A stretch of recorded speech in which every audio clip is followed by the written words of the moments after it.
टाटा मनु।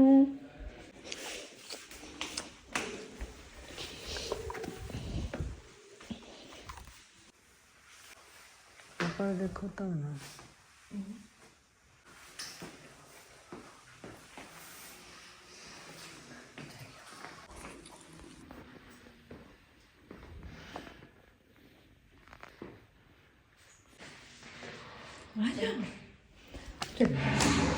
चलो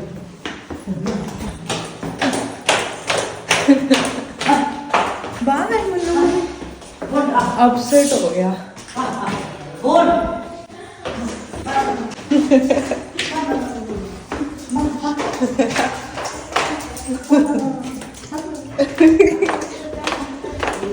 अंधेरा। Hello.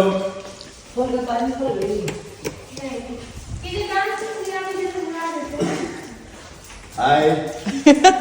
Dance कर रहे थे अभी। चलिए चलिए मैडम जी, चलिए मैडम जी। ये ज्यादा ही अंकल खुश हो रहे हैं कि अब इनको डांटने वाला कोई नहीं रहेगा। नई लड़ाई नहीं करनी। ठंडा हो गया इतने में ही। तो गुड मॉर्निंग एवरीवन, मैं जा रही हूँ ना बैठ के जाना बनारस आइटम सॉन्ग के शूट के लिए। अंकल जी बहुत खुश हैं क्योंकि ये 24 घंटे 365 दिन में से डांट खाते रहते हैं। अब मैं हूँ नहीं तो ये डांट नहीं खाएंगे। मम्मी बेचारी उदास।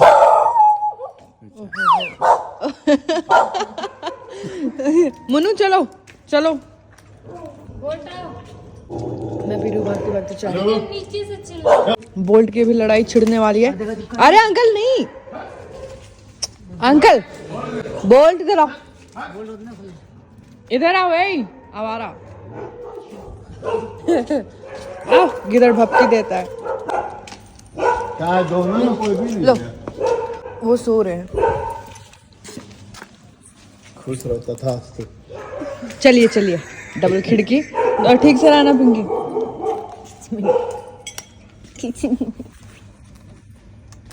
वैसे मेरे और मम्मी के बाल में कुछ खास फर्क नहीं है। ठीक से रहना।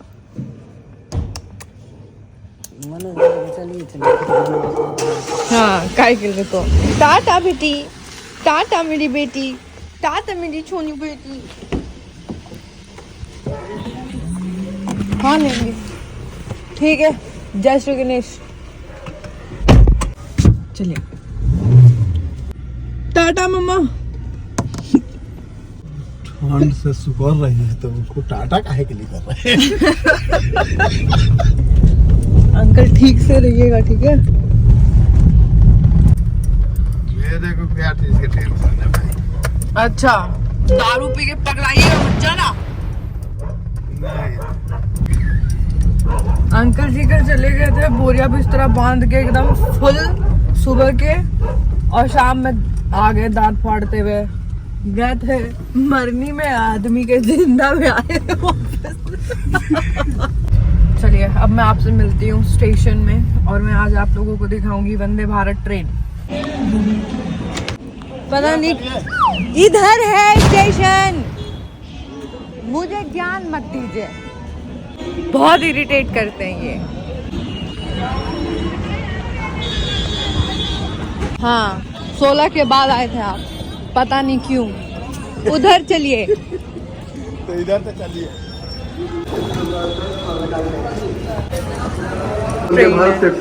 अरे यहाँ फोन में नहीं देखना है, सामने पटरी पे देखना है।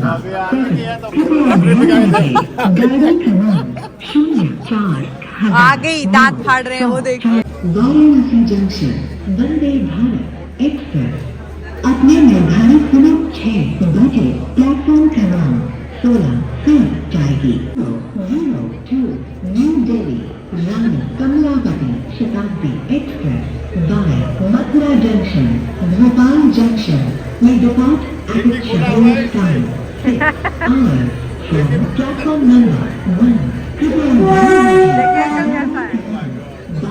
ये अंकल C4 हाँ हाँ C4। देखिए अंकल भीड़ कितना है, खचा खच भीड़ है, देख रहे। जय माता दी। Okay bye. हेलो, कैसे हैं आप लोग। तो ये है वंदे भारत ट्रेन जो इंडिया की फर्स्ट बुलेट ट्रेन है। आप देख सकते हैं इसकी फैसिलिटी बहुत बढ़िया है, बिल्कुल फ़्लाइट की तरह। बैठते ही आपको न्यूज़पेपर दे दिया जाएगा, क्योंकि दिल्ली से ये ट्रेन सुबह के 6 बजे खुलती है और वाराणसी से दोपहर के 3 बजे। तो आप देख सकते हैं ऊपर में रखने के लिए जैसे फ़्लाइट में होता है ना, वैसे रैक बना हुआ है। आगे में स्क्रीन पे आपको सब कुछ डिजिटल तरीके से दिखाया जाएगा कि आप कहाँ पहुँचे, क्या है, सारी डिटेल्स। ये इसमें और फ्लाइट में कोई फ़र्क नहीं है। ये गेट है वो भी बिल्कुल डिजिटल तरीके से, जैसे हमारे मोदी जी कहते हैं डिजिटल इंडिया। पेंट्री भी इसमें ओपन एरिया में है। तो फ़्लाइट और इसमें कोई ख़ास फ़र्क नहीं है, दोनों की टाइमिंग सेम है। तो मैं फ़्लाइट की जगह मैं इसको चूज़ करती हूँ जब भी मैं वाराणसी जाती हूँ। ये मेरी फेवरेट ट्रेन है। ये है वॉशरूम यहाँ का, मैं इंडियन वॉशरूम में हूँ, ऐसे ही एक वेस्टर्न वॉशरूम भी है। इस वॉशरूम में आपको देखने को मिलेगा क्या, पहले तो आप ये पढ़िए, ये बहुत ज़रूरी है क्योंकि कई लोग कुछ भी कर देते हैं आफ्टर पीप और पोप करने के बाद, ठीक है। तो उसमें जैसे टिश्यू पेपर डाल देना और ये सब, तो ये सब चीज़ें मना है यहाँ पे। स्मोकिंग करना भी मना है, बिल्कुल मना है। तो आप देख सकते हैं कि कितना खूबसूरत वॉशरूम बनाया है, छोटा सा प्यारा सा। तो आप लोग इसको बहुत ढंग से यूज़ कीजिएगा। मैंने भी बहुत अच्छे से यूज़ किया था। यहाँ पे है सैनिटाइज़र भी था, हैंड ड्रायर भी था, आप उसकी फैसिलिटी भी अच्छे से यूज़ कर सकते हैं। यह है पेंट्री, ओपन पेंट्री। आप देख सकते हैं कितने हाइजीन तरीके से है। ये है ओवन जिसमें हमारा खाना गर्म हो रहा है। यूजुअली मैं अदर ट्रेन में अगर मैं जाती हूँ, वैसे तो मैं बहुत कम जाती हूँ, फ़्लाइट और कार ही होता है, तो मैं जल्दी खाना नहीं खाती।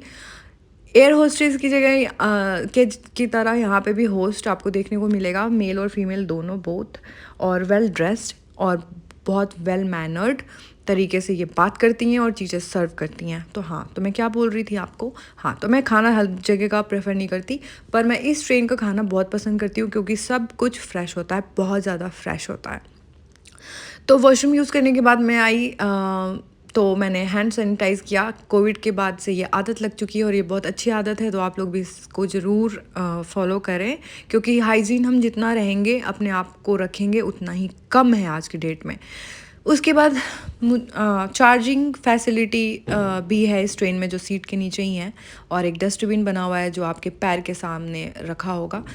बैठते मुझे मिल गया टी, स्नैक्स, मतलब ये है मसाला कॉफ़ी। इस पे आप एक्सपायरी डेट भी देख सकते हैं, बिल्कुल हर चीज़ फ्रेश मिलेगी। मैंने उस चीज़ को एक्सचेंज कर दिया क्योंकि मुझे नहीं पीना था मसाला टी, मुझे पीना था कॉफ़ी। तो मैंने होस्ट से मांगा कॉफ़ी और एक्स्ट्रा मिल्क पाउडर शैशे। तो ये बन गई मेरी कॉफ़ी, जिसको पी लिया मैंने। और ये है बहुत अच्छी बहुत अच्छी बहुत अच्छी टीटी, जिनके कारण मेरी ये ट्रेन मिस नहीं हुई, अदरवाइज़ मेरी ये ट्रेन मिस हो जाती। और ये बहुत कोऑपरेटिव थी, बहुत अच्छी थी। उसके बाद मैंने लिया एक नींद, क्योंकि मैं सुबह के 4 बजे जगी थी, समझ गए आप लोग, क्योंकि ये ट्रेन 6 बजे की है। नींद लेने के बाद मुझे मिला ब्रेकफास्ट में था वेज सैंडविच, कुकीज़, दही और आगे दिखाऊंगी क्या। सैंडविच बहुत फ्रेश था, दही और इसकी ज़रूरत नहीं थी, तो ये मैंने डाल लिया बैग में ले आई मैं। ये है छोले कुलचे और कटलेट। तो मैंने ट्राई किया पहले छोले कुलचे खाने का, और ये बहुत फ्रेश और बहुत टेस्टी था। उसके बाद मैंने ट्राई किया कटलेट। एक ही कटलेट खा पाई मैं, क्योंकि बहुत हैवी हो गया था और मैं डाइटिंग पे हूँ, और एक बचा, उसे भी मैंने अपने बैग में डाल लिया। ठीक है, हंसने की ज़रूरत नहीं है। तो उसके बाद मुझे मिला ये जूस, एप्पल जूस, जिसे पीने के बाद मुझे लगा कि मैं सोऊंगी नहीं, पर मैं पीते ही फिर लुढ़क गई क्योंकि मैं बहुत आलसी हो गई थी।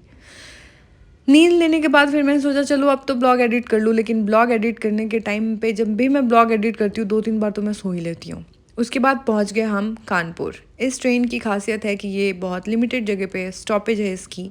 पहले कानपुर, जहाँ पे मैं उठी, दिल्ली से कानपुर में उठी थी मैं, सोच लो कितना सोई होंगी। उसके बाद मैंने लिया टी अगेन, और ये टी पेड था क्योंकि आपको मील सर्विस फ्री में एक ही बार मिलेगी, क्योंकि वो टिकट के साथ इंक्लूडेड। उसके बाद आप कोई भी सर्विस लेते हो उसको आपको पे करना पड़ेगा।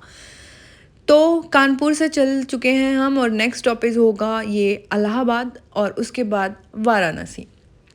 बस इसकी यही स्टॉपेज है। तो ये आ गए हम इलाहाबाद, और आए नहीं, ये हम इलाहाबाद से निकल गए। उसके बाद भी मैं ब्लॉग एडिट करते करते बोर हो गई थी। फिर मैं नज़ारे देखने लग गई। ये आ गई हमारी गंगा मैया, जिसको पार करने में इस बुलेट ट्रेन से सिर्फ और सिर्फ 2 मिनट लगे थे। सोचिए ये ट्रेन कितनी स्पीड में चलती है, आप समझ सकते हैं। और ये जगह इतनी बड़ी है, और इसके बावजूद भी इंडिया के लोग इतने तेजस्वी हैं कि देखिए बीच में आपने देखा होगा पिकनिक मना रहे हैं इस बीच में। दोनों वहाँ तक कैसे गए वो, पर बहुत अच्छा था जो भी था। तो इसको पार करने के बाद हम एंटर कर चुके थे लगभग वाराणसी में, और वहाँ पे मुझे मिला ये आइसक्रीम खा के मैं बहुत खुश हो गई, तृप्त हो गई। ये देखिए मैंने कहा था ना, चार्जिंग फैसिलिटी है सीट के जस्ट नीचे, और डस्टबिन है पैर के सामने छोटा सा। चार्ज में लगाने के बाद मैंने खाया आइसक्रीम, और ये आइसक्रीम मेरी और मेरी मम्मा की फेवरेट है, बटर स्कॉच। वैसे हमें वैनिला भी पसंद है हम दोनों को।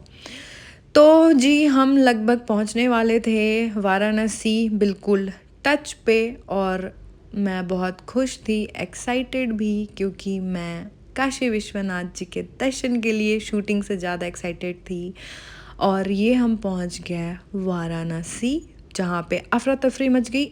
आई डोंट नो लोगों को क्या लगता है, खड़े हो जाने से ये तुरंत भाग जाएंगे क्या?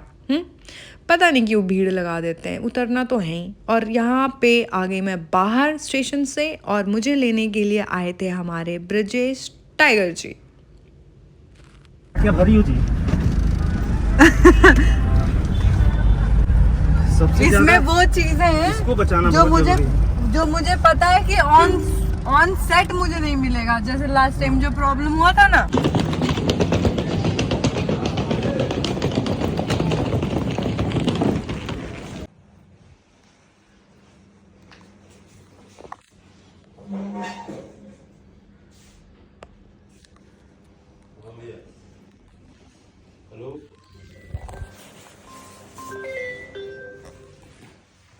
हाँ भैया।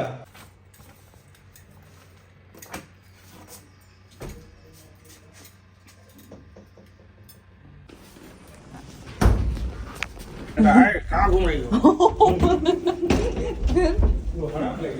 अच्छा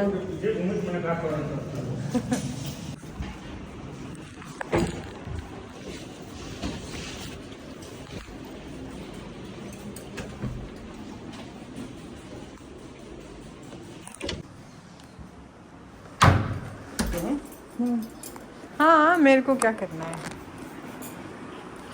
आप फ्रेश थोड़ा खाएंगे? नहीं, वॉशरूम करके चलते हैं। कर लीजिए।